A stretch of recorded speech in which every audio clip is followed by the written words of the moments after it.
காங்கிரஸ் துணைத் தலைவர் திரு ராகுல் காந்தியை மத்திய நிதியமைச்சர் திரு அருண் ஜேட்லி சந்தித்ததாக தகவல் வெளியாகியுள்ளது. இது குறித்த கூடுதல் விவரங்களை நமது டெல்லி செய்தியாளர் சிவபிரியனிடம் கேட்கலாம்.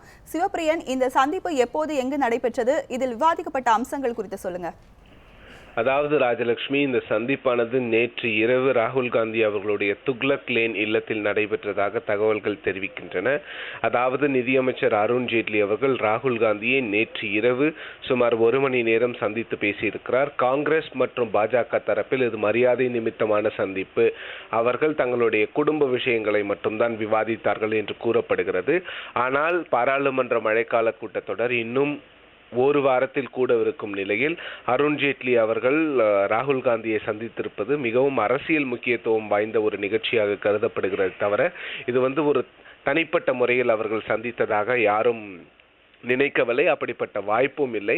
அதனால் ராகுல் காந்தி அவர்களை சந்தித்து சரக்கு மற்றும் சேவை வரி மசோதா உள்ளிட்ட முக்கிய மசோதாக்களுக்கு காங்கிரஸ் கட்சி ஆதரவு தெரிவிக்க வேண்டும் என்று அருண் ஜேட்லி கேட்டுக்கொண்டார் என்று தகவல்கள் வெளியாகி இருக்கின்றன.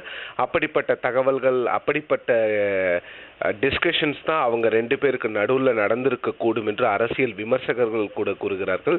இதனுடைய பின்னணி என்னவென்றால் ராஜலட்சுமி, பாரதிய ஜனதா கட்சி பீகார் மாநில சட்டமன்ற தேர்தலில் படுதோல்வி அடைந்த பிறகு காங்கிரஸ் மற்றும் எதிர்க்கட்சிகள் பாரதிய ஜனதாவுக்கு எதிரான போராட்டத்தில் குதித்துள்ளார்கள். அது மட்டுமல்லாமல் நிதிஷ்குமார், முலாயம் சிங் யாதவ், லாலு பிரசாத் யாதவ் உள்ளிட்ட அனைத்து தலைவர்களும் பாரதிய ஜனதாவுக்கு எதிராக எதிர்க்கட்சிகள் ஓரணியில் இருந்து பாராளுமன்றத்தை முடக்க வேண்டும் என்பன போன்ற பல விதமான விஷயங்களை பேசி வந்திருக்கிறார்கள். அந்த நிலையில் அப்படிப்பட்ட ஒரு சூழ்நிலை வந்துவிடக்கூடாது, சரக்கு மற்றும் சேவை வரி உள்ளிட்ட பல மசோதாக்களை நிறைவேற்ற வேண்டும் இந்த கூட்டத்தொடரில் என்று பாரதிய ஜனதா அரசு நினைக்கிறது.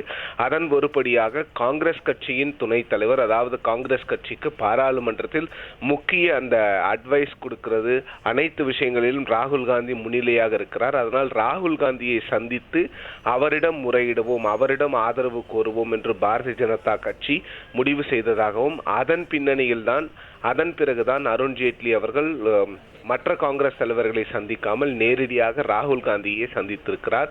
இதுதான் மோடி அரசு பதவியேற்ற பிறகு மூத்த ஒரு காங்கிரஸ் கட்சியின் தலைவரோ அல்லது துணைத் தலைவரையோ மூத்த அமைச்சர்கள் தனியாக சந்தித்து அவரிடம் ஆதரவு கோருவது இதுதான் முதல் முறை. ராஜலட்சுமி. சிவபிரியன், உங்களுடைய தகவல்களுக்கு நன்றி.